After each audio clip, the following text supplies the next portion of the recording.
Good morning. Please join me in our opening prayer.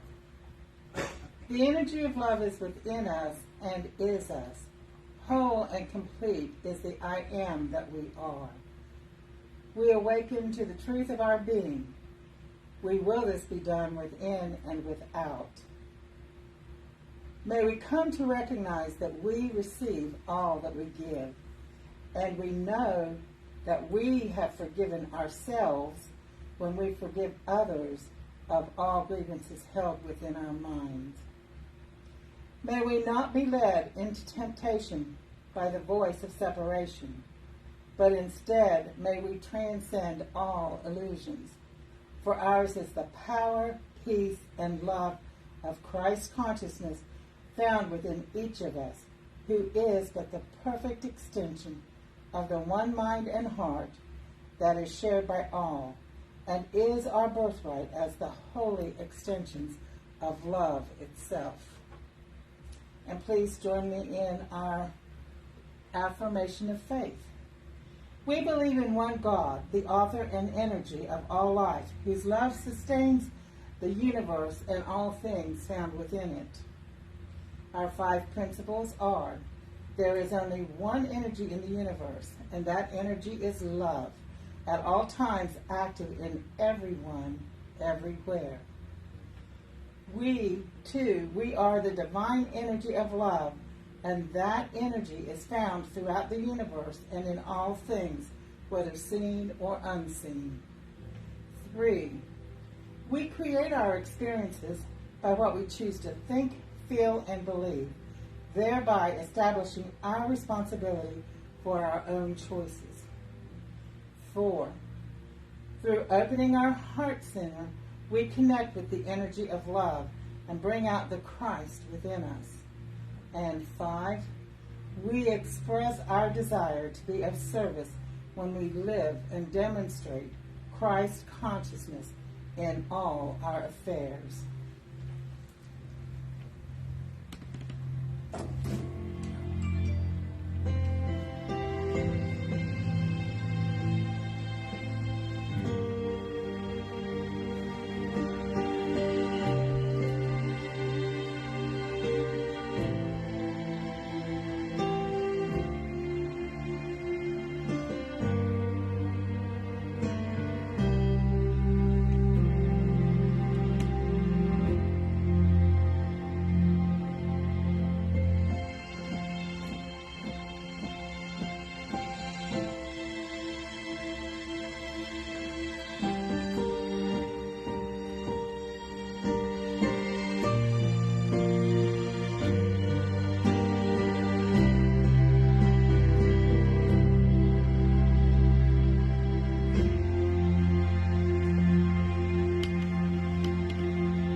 Thank you, Marvin. Thank you, Miss Penny. And hello and welcome to everyone who is here. To those who are watching, I'd like to say hey to Jim and to Stephen and to all those who will watch later this week. Welcome to the Church of Christ Consciousness. We are here for those who are ready to live the truth of their being. Today, I'd like to talk about something a little different. Recently, I joined a group, and the group runs under and is governed by the 4 agreements. The first is the one I'd like to talk about today. Be impeccable with your word. to be impeccable with your word. Most of us aren't. Let's look at what the word impeccable means. It means to be free from fault and blame. In other words, when you speak, not to have blame, not to blame others and to find fault with whatever it is that's going on and then just blurt it out. To be impeccable with your word is to not gossip and to not speak with anger or rage.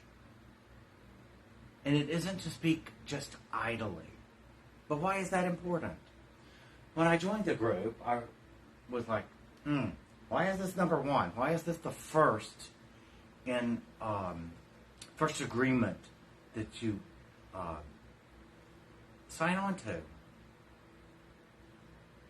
So I was meditating and praying on it, and I realized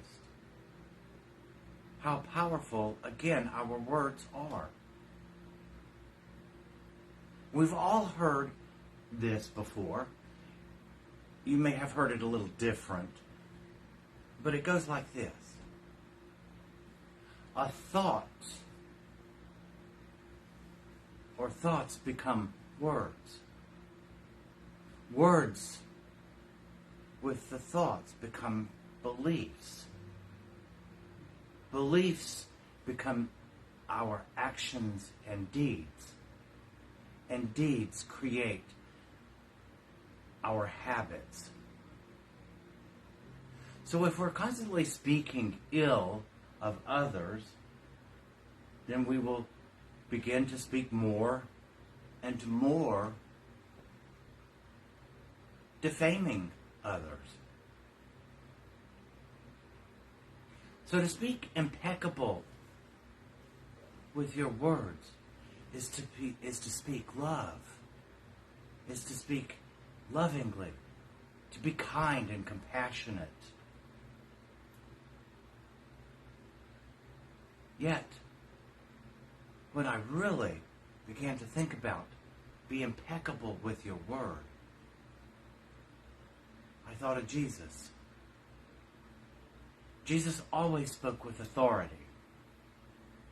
Now, it may seem like things that he said weren't all that loving, but they were truthful. That's the difference. His words spoke of truth, of reality, of forgiveness, and of love. When we speak of those things, we are describing ourselves. For everything comes from within. So when we speak with love, with kindness, compassion, when we speak of forgiveness and joy, it is strengthening those things within us. And now I'm going to say something that some might find it offensive, and that's not my problem. Words are powerful. That's why we say we spell words. Words cast spells or incantations. Do you know what the word incantation means? It means the power to change, the power to bring things forward. So every time you speak, every time, you are calling forth whatever it is. And then people wonder, well, why is this happening or that happening in their life? Why do they find themselves in the doldrums or depressed or upset and in situations that they don't really care for? When people ask me to help and guide them, I listen to them. I listen very carefully. I listen to what they are saying. Because what they are saying is creating their reality. But here's the part I want everyone to recognize. What you say is creating your future. So what you say this moment creates what you will experience in what we call the future, or in your next moment. If you speak negatively, then is it any wonder that in the next moment you experience negative things?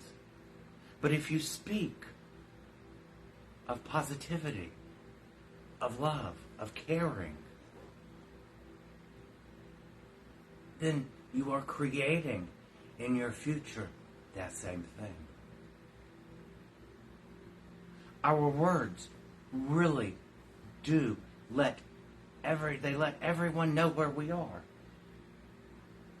They let everyone know what we're thinking. That takes me to the second agreement. The only other one I'm going to speak of today. Don't take anything personally. Generally, we get hurt, our feelings become hurt when someone speaks to us and says something that we either A, disagree with, we don't like, or we find offensive in some manner. Remember, here's the key to be free and to stay and remain in peace. Whatever it is that another person is saying, whatever words they are speaking, they're describing what lives within them in that moment. They're speaking from within themselves. They may be telling you what they think is about you, but it isn't. It's coming from them. And it is merely their opinion. And we all have opinions of every kind. Some we agree with, some we don't. But if we do not get attached to the opinions of others, then we haven't taken it personally and we won't feel hurt. That's why I will go back to then the first agreement. Be impeccable with your words. For what you say truly is reflective of what you believe to be true about yourself. So listen to the words that you're saying to others. You may be surprised. You might find out that sometimes when you speak, you're speaking of ill will. You're speaking of something that's dark, that's coming out of you. Listen, not just to what another person says. Listen to what you're saying. That's important. Think before you speak. Make sure that the words that are coming out of your mouth are what you want, are literally what you want to see coming back at you. And I'll say this. Look at the Bible. Genesis chapter 1. Verse 1. In the beginning, God created the heaven and earth. The earth was formless and void, and darkness was upon the face of the deep. But what comes next? God said, "Let there be light." And there was light. Each of the 7 days of creation, there is a spoken word. Come into the New Testament, into John chapter 1, verse 1. In the beginning was the Word. And the Word was with God and was God. And everything that was created and made was made by Him. Our words are powerful, creative agents. And when we recognize that we're always creating from our thoughts and our words, then we become responsible, truly responsible. And we recognize that what we're thinking and what we're saying, we're going to see. Because we are creators. We were made in the image and likeness of the Creator. How can we not be creators? That is not blasphemous, that's truth. Jesus the Christ told us. It is even written that as a man thinketh in his heart, so is he. Jesus told us it isn't what we put in our mouth that defiles us, it's what comes out. We're told all of these things. Most of us never listened. Now is the time to listen. Take heed. Your word is powerful. You will see it. What you think, you will see. Why is that? Because you believe it real. Or you wouldn't have thought it, nor would you have said it.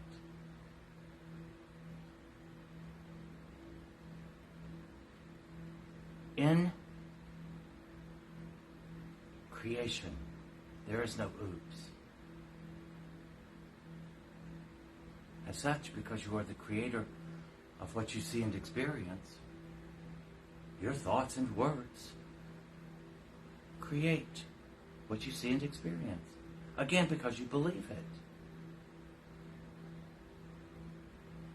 And you speak what you believe. Nothing can change until you change the way you speak and the way you think. In order to have a thought reversal, it requires a little bit of work.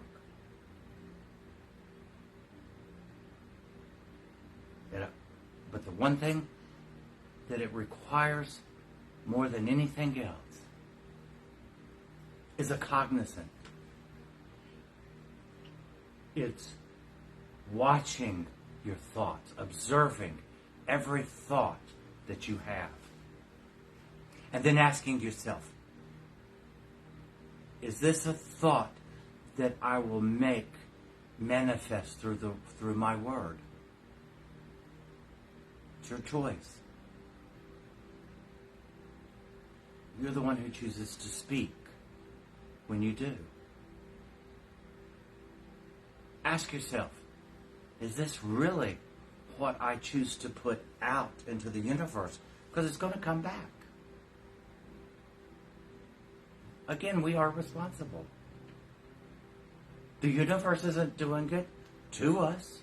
We're doing it to our own self by what we think and say.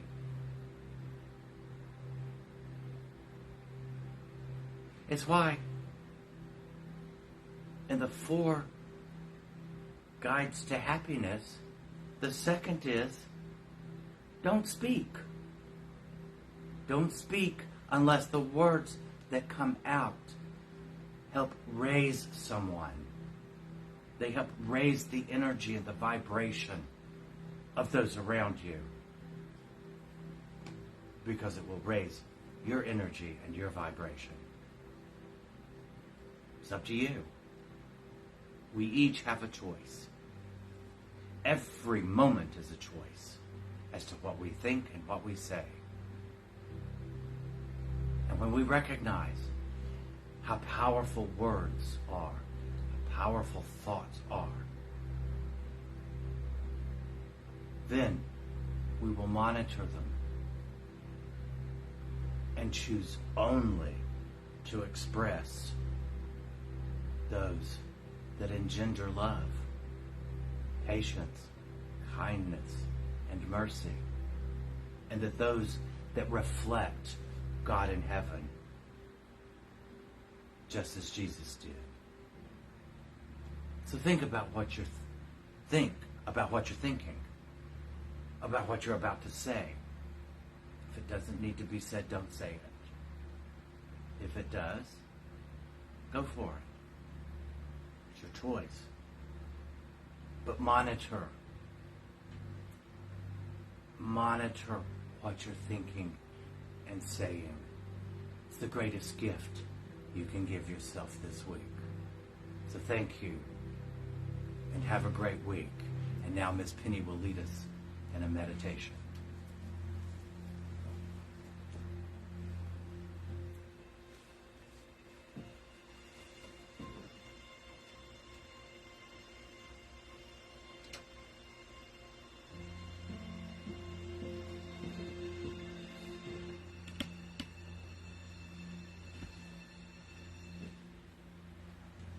As you move around and get comfortable in your chair, begin to gently breathe, quietly and at your own pace. Breathe in and breathe out. Sit in the stillness and center yourself and become peace. Become a peaceful place. And as we reflect on the service today, let's think about one of the lessons that Jesus taught, that was that a house divided against itself cannot stand or is brought to desolation. And relate that back to our words and our actions. And ask yourself, is there any place this week where my words and my actions were inauthentic? I saw a metaphysical minister speak one time, and he says that we should really tighten up our speech to the point that if I say, let's do lunch, I mean it. And when I respond, yes, let's do, I mean it. Or the words need not be spoken at all because they subtly tear at your authenticity. So my question or my challenge for you this week is, what's your words? Find those places where your speech and your actions do not match, or you are not authentic when you speak. And as we sit here right now, take a few seconds and just feel your heart, feel the peace in your heart and the desire to grow ever more into that peaceful, loving reflection of love.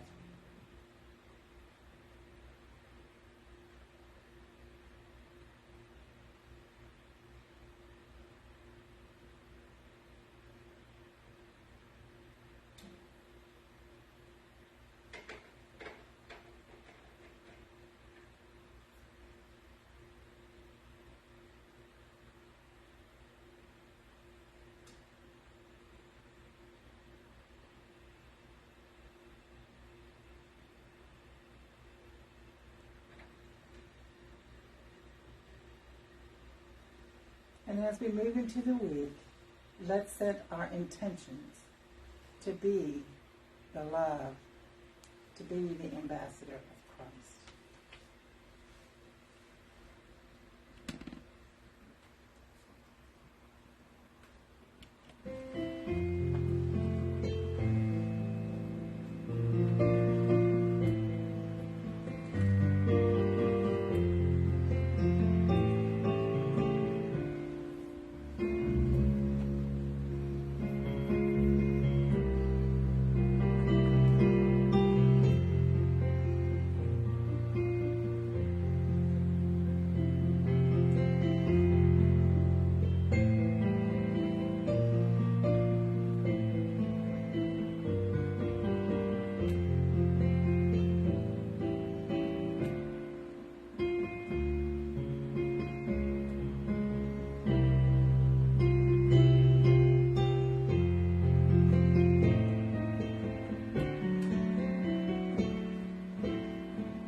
Thank you, Marvin. What a wonderful world. Hello, everybody. I'd like to give a shout out to Melina. Hey, Melina. All right. Thank you so much for joining us this afternoon. One more thing. Remember, your words are a reflection of who and what you think you are. Watch them, for your words are seeds that are planted in the future, and you will either find yourself in a beautiful world, in a grand garden, or in the weeds. The choice is yours. Again, thank you for all those who are watching, those who are here, those who will watch later this week. We appreciate it. And now, if you would, silently say with me our closing prayer. Divine love, through me, blesses and multiplies all that I am, all that I have, all that I give, all that I receive. We give and receive under the law of love as one. Amen. Thank you, guys.